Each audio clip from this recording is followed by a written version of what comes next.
We are on the third part of certain revenue, which is focused planning. So far we've talked about clarity of vision and recruiter GPS, and now we're going to talk about planning. So Mike, what are some of the most common reasons why plans fail? They're boring. The reasons plans fail is they're boring and people don't understand the level of importance of them. Number one. Number two, they're done horribly for the most part. And I'm a recovering crappy planner, especially in recruiting. The outcome that you want and the result that you want is so distant from the activity that you would plan for. Meaning, if you made a marketing call today or a recruiting call today and found a candidate to go on an interview, that's not money in your bank account for probably 90 days. So there's such a lag between the actual activity we plan for and the actual outcome of the reward of not only making the placement, but then getting the check, that our profession, more than many, provides ample opportunities for daily procrastination without any immediate negative consequences. So that for the most part, people don't know how to plan. I think people that are really, really good at recruiting it's a contact sport. So the actual kind of mapping it all out is boring. It's just let me talk to people. Just let me take a job order. Let me find the candidate. Let me arrange the interview. Let me close the deal. Versus the key to having this unpredictable income is, just as we focused on in the other videos, is what's the specific outcome you're looking for, reverse engineering the number, and then exactly, specifically, and precisely, what the activity needs to be for the week. If you don't have a habit already of planning, how does one develop that habit? One develops the habit of planning by going back to the first section that we talked about, which is creating a clear vision. What is it that you wanted for yourself, that you created an emotional connection to, both personally and professionally? What did you want in your life? How is what you're doing as a recruiter tying into that? What is it? What parts of, I hear a lot of people, they want financial freedom, yet they haven't defined what that looks like. But it's knowing what those components are from the vision, and then saying, a lot of times you're looking at a vision 3 and 5 years out, but bringing it down to, okay, for that to happen 3 years from now, what has to happen? We're going to go into this a year from now, 3 months from now, next month, next week. In the absence of a vision, a plan is somewhat random. So what are those components that you need to have a successful daily, weekly, monthly, quarterly plan? So to do that, you really have to master chapters 1 and 2, which is define the vision and then define the metrics for that vision. And then the components are, one, it's an annual plan. So an annual plan includes 1-year goals. And a mentor of mine, Dan Sullivan, asked this question: what has to be true for you both personally and professionally 12 months from now, or for 12 months, your annual plan?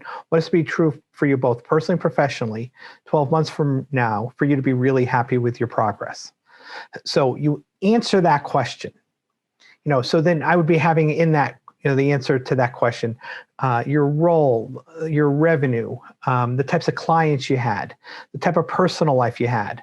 And then you use Recruiter GPS to define that on an annual basis. For me, as an individual, to bill $300,000, that's going to be a placement a month at $25,000. That's at an 8-to-1 interview to placement ratio. That means I have to arrange 8 interviews a month, or 96 over the course of the year. Okay, then it's going down to the next component is, when you look at that, you identify the gaps. Based on where I want to be 12 months from now, where am I, where are we at right now? And another line Dan Sullivan has is, all progress starts with telling the truth. Not, well, I would have been better off if those 2 deals didn't blow up, if that company didn't, freeze those positions. No. What are the gaps between where you're at and where you want to be? And I would be looking at all 12 areas of the optimizer model that are in that we're going to be covering, and in each area define the gaps. So the second component is identifying the gaps, and then from that you're going to find 2 or 3, if not more, projects that you can work on straight away to have an impact. Then you go down to the 90-day level. So we're a year, define the outcome, define the gaps, take it down to a 90-day projects. Once you've identified the gaps, those are the seeds of your 90-day project. So you might say, well, we're not tracking metrics.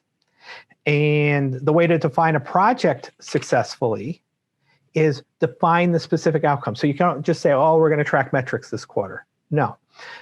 At the end of 90 days, we will have tracked all the key performance indicators, KPIs.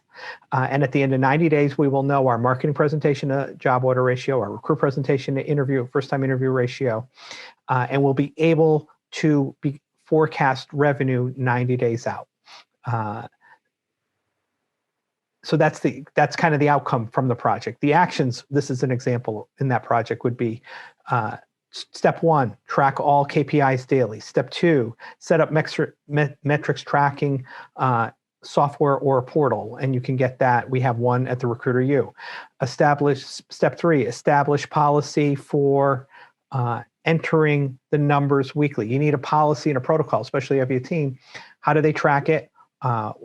When do they input it? What's the deadline? And what's the process on that?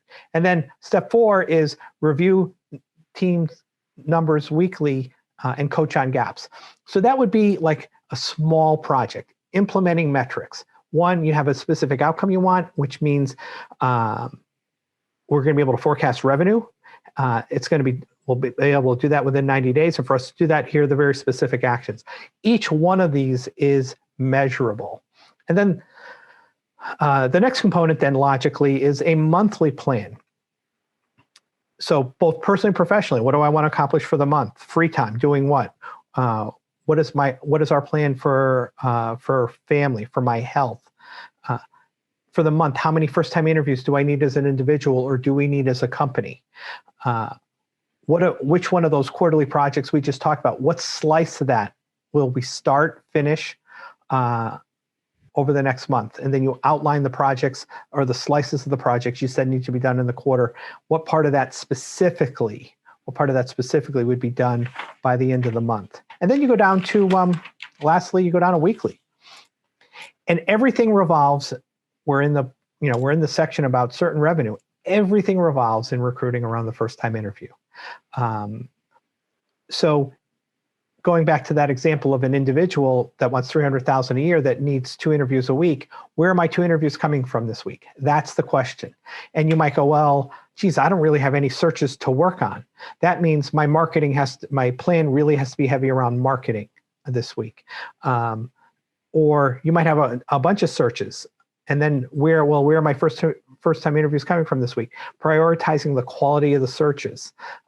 So you're going to lean heavily on the recruiting, more heavily on the recruiting than on the marketing side. And then it's what specific number in each one of those categories do I need? And when am I going to do it during the day? Those are all the components that when you add them all up will equal that 12-month outcome and is 33% of your 3-year vision. Once you've created this plan, we know that life happens. You might be wildly successful and have a bunch of job orders that you need to fill. You might have a personal issue that comes up. How does one course correct when life happens? Here's what I promise you. When you make a bold commitment to yourself, something in your life is going to poke at you for its attention. And I've heard this from other mentors, and I didn't believe it was true. But you could be making a bold commitment to go to another level, and your furnace blows up, but you need a new furnace, and that's going to cost $5,000 or $10,000 installed, and you're going to need this, and then you're going to want to take your eye off of it. The question is, how do I take care of this thing in my personal situation and maintain my commitment to what I want for myself? And it's showing yourself over time that you can follow through. No one's going to be 100% every day. I always advocate that if you have a bad day, don't go into day 2 saying I'm going to make up for the bad day, and I'm going to, so if I didn't do any activity on Monday, so I'll do 2x the activity on Tuesday to make up for it. No, just have a 100% day on Tuesday. Just show yourself you can have a 100% day on Tuesday, then have a 100% day on Wednesday. So when you get off track and you have a bad day, and you will, get back on track the next day. Fantastic advice. So I have a bonus question. I'm not ready for this. Maybe I can't answer it. Go ahead. I think you can. A lot of people, when they're planning, especially when it comes down to making revenue targets, they want to be realistic. What would you say to somebody who says, but I want to make sure it's realistic? The word realistic in Mike Gianta's personal dictionary is pessimistic. So when you look in the definition of my version of Webster's, and if you looked up realistic, it would be pessimistic. So let's just talk about reality for a minute. So you're a brand new recruiter, you've never built a dime, and you have no idea what you're doing, and you're going to do $1 million first year. Realistic goal, unrealistic time frame. I don't really ever think there's such thing as an unrealistic goal. I think there's unrealistic timeframes. And sometimes in integrity, you won't know what a realistic time frame is until you go out and execute to it. And there's no dishonor in that. That's a learning experience. If in your heart you said, I approach it the hard, I did my very best, and I came up with X minus Y of production. Well, maybe that's quote unquote the realistic level, but that's still for me a cop out. Even even this year, we see people that are new in the business, or people that are struggling, or people that are in a real slump. Talk to 15 people a day. Not email exchanges, not LinkedIn exchanges, not text exchanges, 15 conversations a day. And most people would say that's unrealistic. When you plan the right way for it, using kind of the components, and maybe are you outsourcing some research? You make an unrealistic plan realistic. And then lastly, the question then, instead of using the word realistic, what has to be true for me to have this outcome? Is the question to ask yourself if you're on that bubble of unrealistic. Great question, by the way. Thanks. Just like slowly I turned step by step. I hate that word. It's an unrealistic question to ask about reality. Excellent. So do you have any final thoughts on focused planning and how to be successful at it? To do anything, and I'm there for the distracted recruiter. I get it. When I was able, and I struggled a lot when I opened, when I was able to finally get that under control, I made commitments to myself for the number of people I was going to talk to every day, and for the number of job orders I was going to take, and the number of interviews I needed to hit my financial goals, just at a desk level, not even building my office.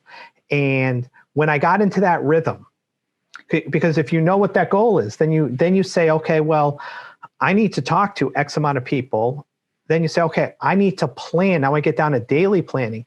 I need to have a list ready. Do I have an outsourced researcher? Once you say, these are the numbers I hit, your deficits will become very apparent. And then you can either choose to tackle them yourself, or outsource some of them to a professional that's good at research and things like that. So it comes down to choosing not to plan when you don't have what you want, is then choosing to continue to not have what you want. Great. So can you just sum up real quick? Certain revenue, 3 parts, clarity of vision, recruiter GPS, and focused planning. So certain revenues going from roller coaster income to predictable revenue. And it's getting off that roller coaster ride of, oh, when's the next deal happening? And the components of that are knowing exactly specifically what you want 1 year out, 3 years out, 5 years out. Maybe not precisely what you want, but a big picture of the types of clients you want to work with, the type of company you want to have, the role you want to play in that company, what that income needs to be. Once you're clear on that and the impact it's going to have on your life, the way you get there, if it's especially on the revenue side, is knowing what the numerical targets need to be. So it's getting, once you're clear on desire, then it's knowing what those numbers are. Now you're in an algebra equation. $1 million office might be 7 interviews a week as a company at an average fee of $20,000 to $25,000. Okay, well, how do we get that? Then it's putting the planning process in place. So if you have a vision, if you know what the KPIs are, and you have a plan for it, you now have certain revenue as long as you execute to those targets based on what you wanted for yourself. And I love that the key is as long as you execute on those targets. Correct. Thanks so much. All right, stay tuned we'll jump into, the next one is how to be a pursued partner. Yes. How to get the best clients and change your client avatar. That will be coming up in the next video. See you then.